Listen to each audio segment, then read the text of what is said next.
الحمد لله نحمده ونستعينه ونستغفره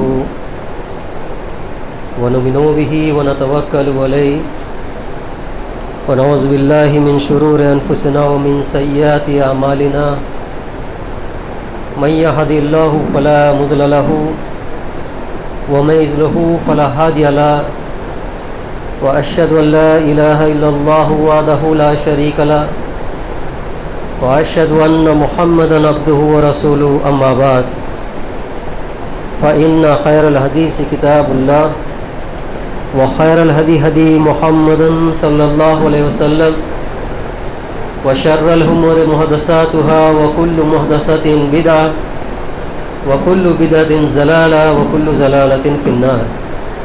أعوذ بالله السميع العليم من الشيطان الرجيم. بسم الله الرحمن الرحيم. ربي اشرح لي صدري ويسر لي أمري واحلل عقدة من لساني يفقهوا قولي ربي زدني علما. قال الله تعالى في القرآن المجيد والفرقان الحميد. بسم الله الرحمن الرحيم.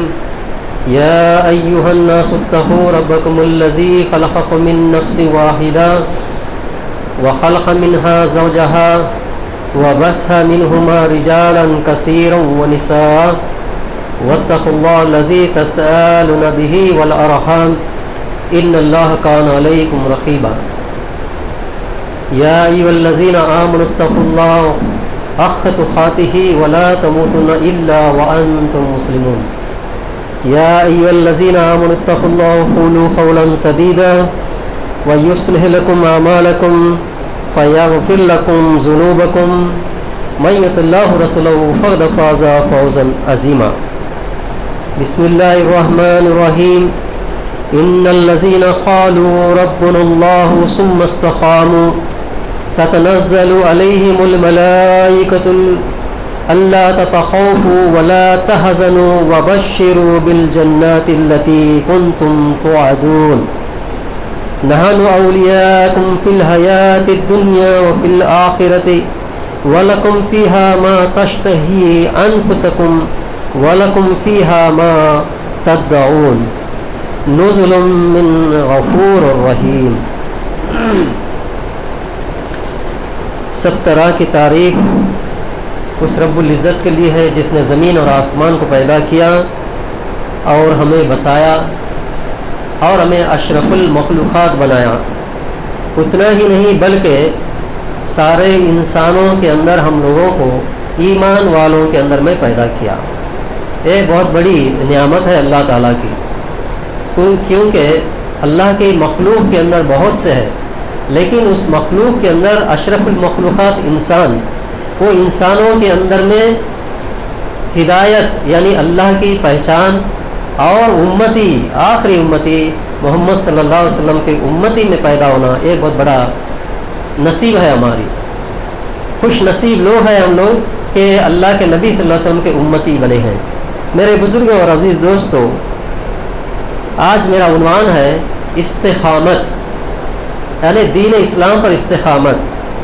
اس کے بارے میں اللہ سبحانہ و تعالیٰ نے سورہ فصلت میں یوں فرمایا: ان الذین قالوا ربنا اللہ ثم استقاموا تتنزل علیہم الملائکۃ لا تخافوا ولا تحزنوا وبشروا بالجنات التی کنتم توعدون. یعنی تحقیق جنہوں نے کہا ہمارا رب اللہ ہے، پھر اس پر قائم رہے، ان پر فرشتے نازل ہوتے ہیں کہ تم مت ڈرو اور نہ غم کھاؤ اور خوشخبری سناؤ جنت کی جس کا وعدہ اللہ تعالیٰ نے تم سے کیا ہے. تمہارے دوست ہیں دنیا کی زندگی میں اور آخرت میں، اور تمہارے لیے وہاں یعنی جو تمہارے جی چاہے جنت میں تمہارے لیے وہاں مل جائے گا.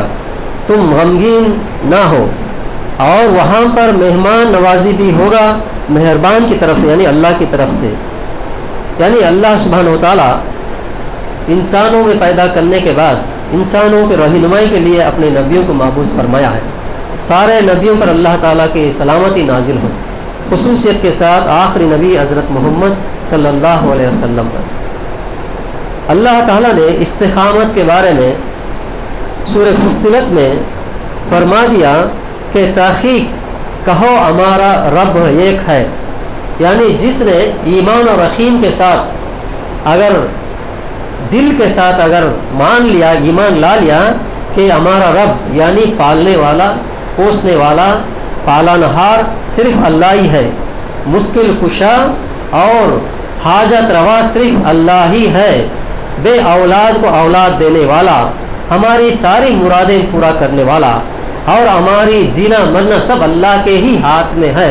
جس نے اس طریقے سے ایمان لے آئے گا، یعنی ایسا عقیدہ رکھے گا اور اس کے اوپر میں جم کر رہ جائے گا، یعنی اس میں کسی کے ساتھ شریک نہیں ٹھہرائے گا، یعنی مشکل کشا اور کو نہیں سمجھے گا اور حاجت روا اور کو نہیں سمجھے گا، اولاد دینے والا صرف اللہ کو ہی مانے گا اور کسی کے سامنے جا کر کے مرادیں نہیں کرے گا اور کسی کے سامنے جھکتا نہیں، صرف اللہ کے سامنے ہی اس کا سر جھکاتا ہے اور مانگتا ہے صرف اللہ سے ہی، اور تکلیف اور مصیبت میں اسی کے ساتھ اسی کے سہارا مانگتا ہے اور اسی پر یقین کے ساتھ ڈٹے رہ جاتا ہے اور صرف اسی کی عبادت کرتا ہے۔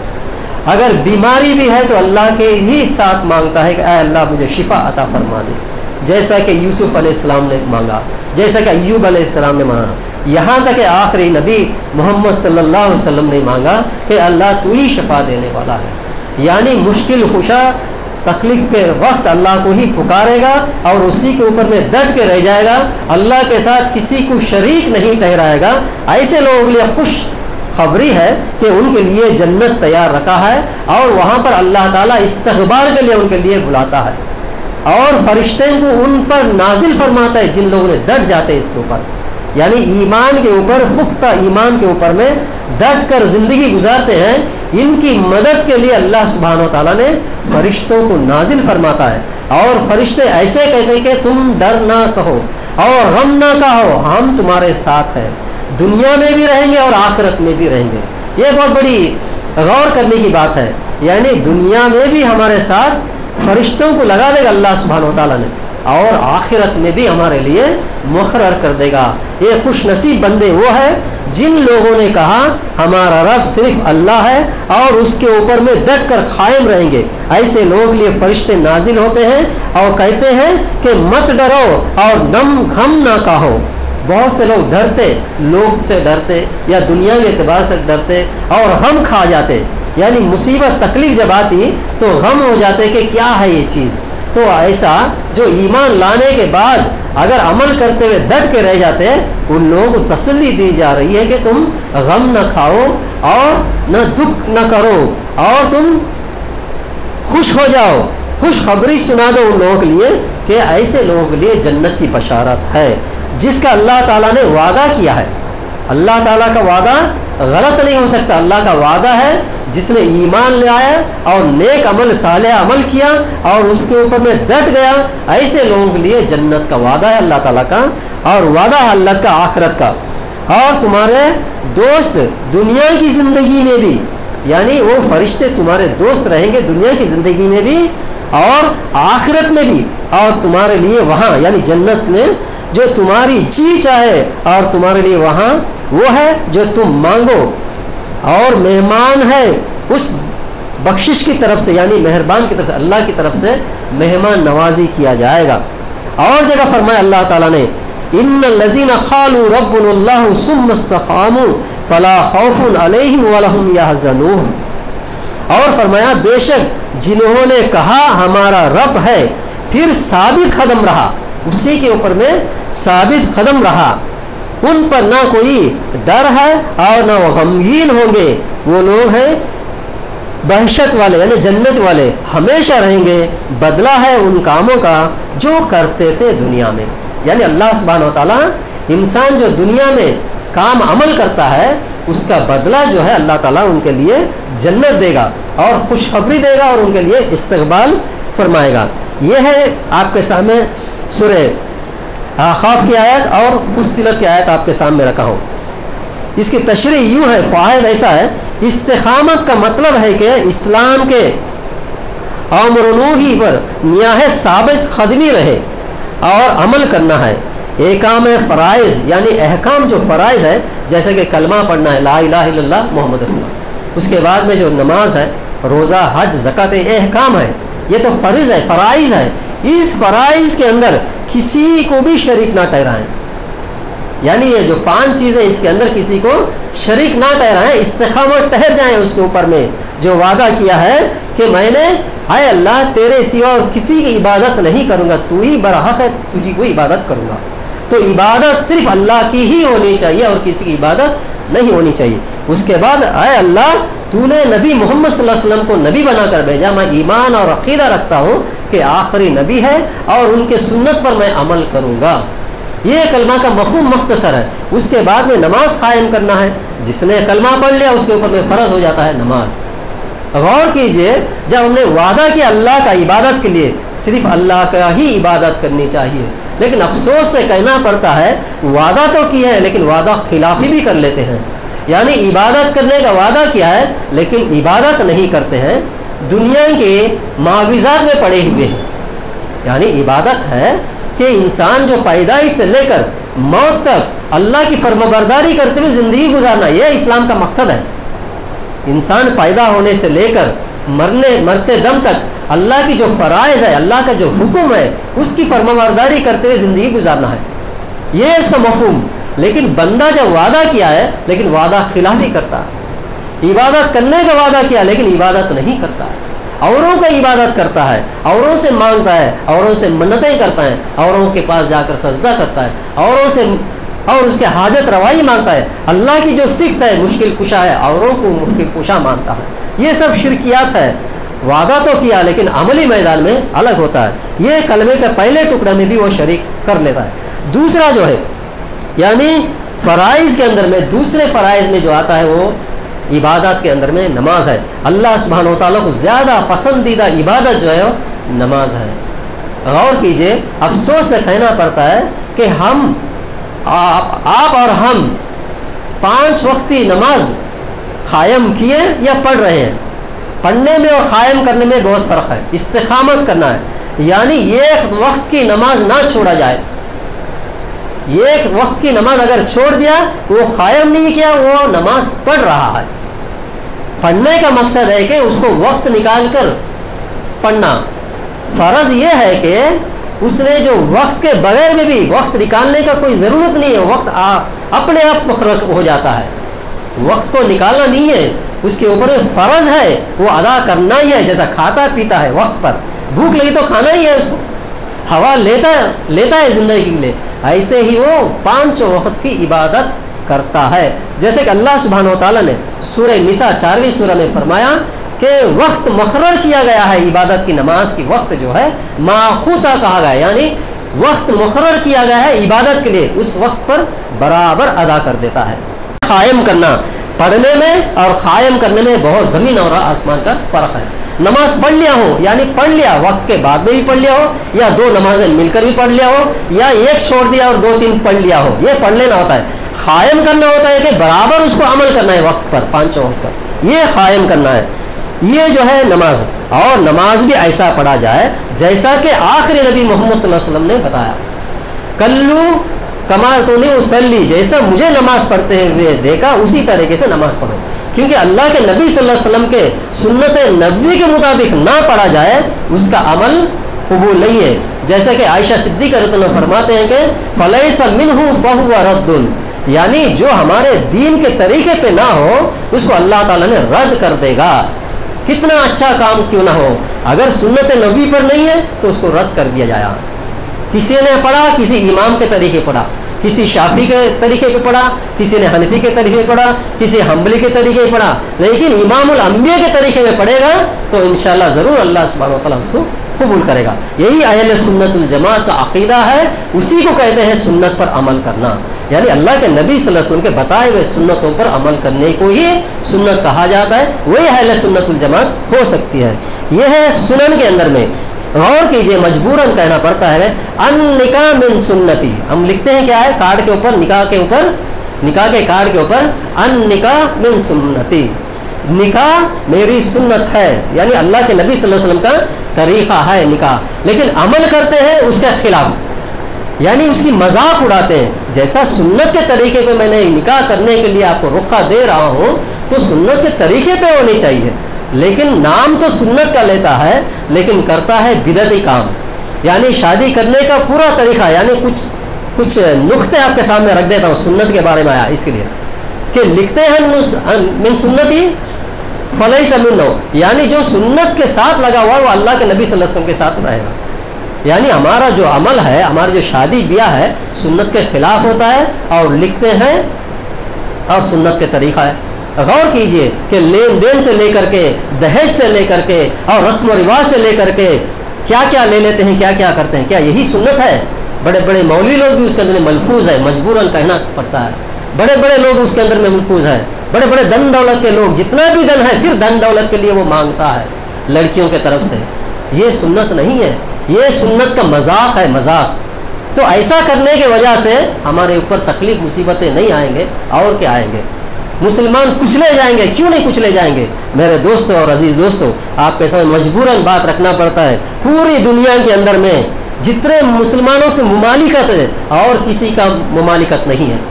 پوری میپ کے اندر دیکھ لیجئے مسلمانوں کے حکمران بہت زیادہ ہے. اور اب اسٹیٹس دیکھ لیجئے کہ مسلمانوں کے اندر میں جتنا دن دولت ہے اور کے پاس دن دولت نہیں ہے. اور مسلمانوں کے اوپر میں جتنا ظلم ہو رہا ہے اور دوسرے کے اوپر میں ظلم نہیں ہو رہا ہے. اس کی وجہ کیا ہے؟ وجہ یہی ہے کہ اللہ کے احکام کو ہم نے پشت کر دیا، اس کو نافرمان کر دیا، اس کے اوپر غور و فکر نہیں کیا. اور ہم کہتے ہیں کہ اللہ کو ماننے والے ہیں، اور ہم کہتے ہیں کہ سنت پر عمل کرنے والے ہیں، اور سنت کی مذاق اڑا رہے ہیں. تو ہمارے اوپر تکلیف مصیبت نہیں آئے گا، اور کس کے اوپر میں آئے گا؟ سب کا چھوڑ دیجیے، اپنے آپ کا تزکیہ لیجیے، اپنی نفس کو سوال کیجیے کہ میں کہاں تک اللہ کا حکم پر عمل کر رہا ہوں.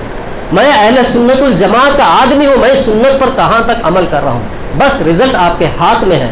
کسی کو بولنے کا، کسی کو نکتہ نوچی کرنے کا کوئی ضرورت نہیں ہے. کسی جماعت کے اوپر میں کیچڑ اچھالنے کا بھی کوئی ضرورت نہیں ہے. اپنے آپ کو اصلاح کر لیجئے، کیونکہ اللہ کے نبی صلی اللہ علیہ وسلم نے فرمایا بہترین جہاد وہ ہے جو اپنے نفس پر جہاد کیا ہو. بہترین جہاد وہ ہے کہ اپنے نفس کو دیکھا جائے کہ نفس کہاں تک حلال اور حرام کا تمیز کرتا ہو. یہ ہے کہ استقامت کا مطلب ہے، اور فرائض کا عمل کرنا، اور سنن یعنی سنت پر عمل کرنے کا مقصد ہے، اور مستباحات کو بجا لانا ہے، اور محرمات سے یعنی حرام کی والی چیزوں سے دور رہنا ہے. میرے بزرگوں اور عزیز دوستوں، 100 کے اندر 100 آدمی میں 3% نماز کے لیے جا رہے ہیں. پہلی چیز ہے. باقی لوگ کہاں چلے گئے؟ مسجد دیکھیے بستی کے اندر میں، اگر گاؤں کے اندر میں یا ہمارے کوٹر کے اندر میں کوئی بھی کہیں بھی ہو، 100 آدمی میں 3 آدمی نماز قائم کر رہا ہے. باقی لوگ کہاں چلے گئے؟ سوال کیجئے.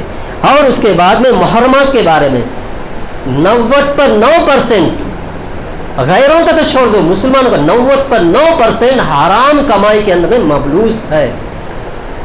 یا وہ لون کے ذریعے سے دیکھ لیجئے، یا اور قرض کے ذریعے سے دیکھ لیجئے، اور اپنی زندگی کا ہر معاملات میں دیکھ لیجئے. سود کھاتے ہیں لوگ، سود دیتے ہیں، سود لیتے ہیں، یعنی وڈی جو کہتے ہیں، سود عربی میں سود کہتے ہیں. وڈی کے اندر میں، سود کے اندر میں 99% ڈوبے ہوئے ہیں.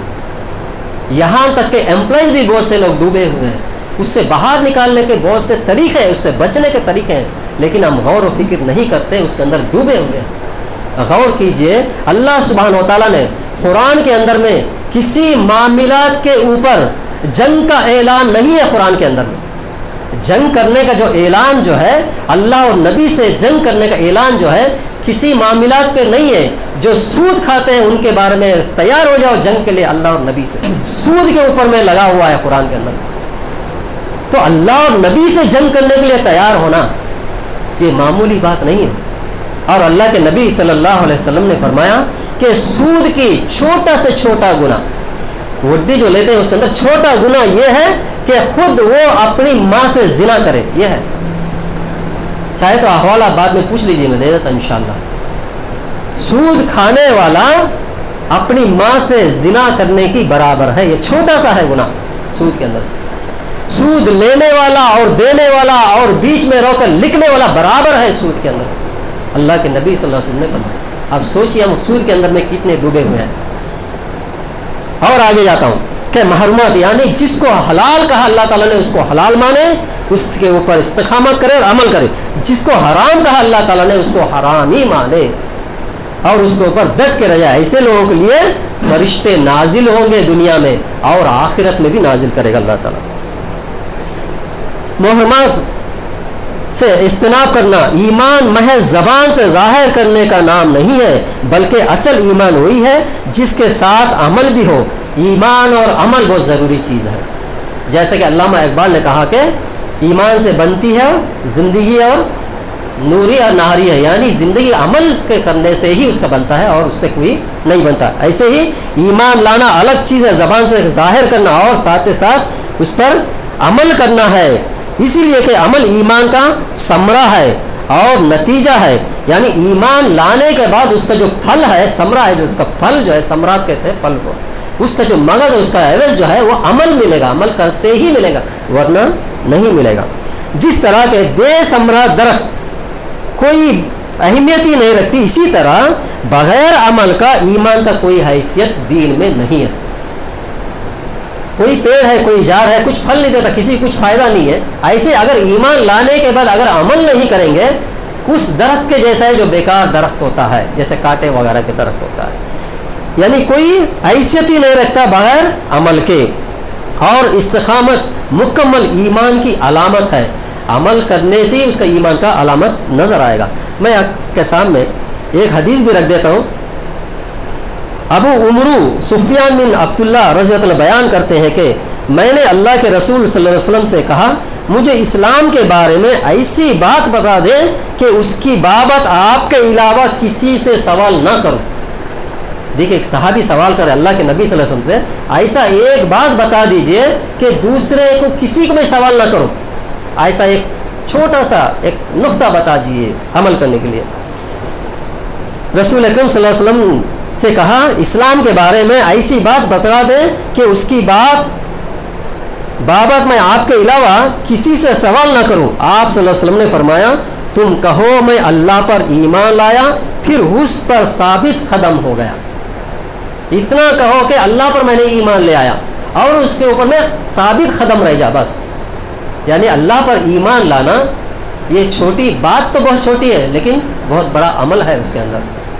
یعنی اللہ پر ایمان لانا، جس طریقے سے اللہ ڈرنے کا حکم دیا ایسا ڈرنا، اللہ تعالیٰ جس چیز سے دور رہنے کا حکم دیا اس سے دور ہو جانا، جس کو کرنے کا حکم دیا اس کو کر لینا بس. اللہ جس سے روکنے کو کہا اس سے رک جانا، جس کو کرنے کو کہا اس کو کر دینا بس. اس سے اوپر میں قائم ڈٹ کر رہ جانا بس. اتنا کر لے بس تیری زندگی میں. سوال بھی بڑا عجیب تھا، اتنا ہی بتاؤ کہ کسی کو سوال نہ کرو آپ کے سوا. صرف جواب ہی اتنا مختصر تھا کہ کہو میں اللہ پر آمنت باللہ ثم استقاموا، یعنی میں نے ایمان لایا اللہ پر اور اس پر ڈٹ کے رہ جا. اتنا کر لے بس تیرے لیے زندگی. یہ ہے ایک مسلم شریف کی حدیث ہے.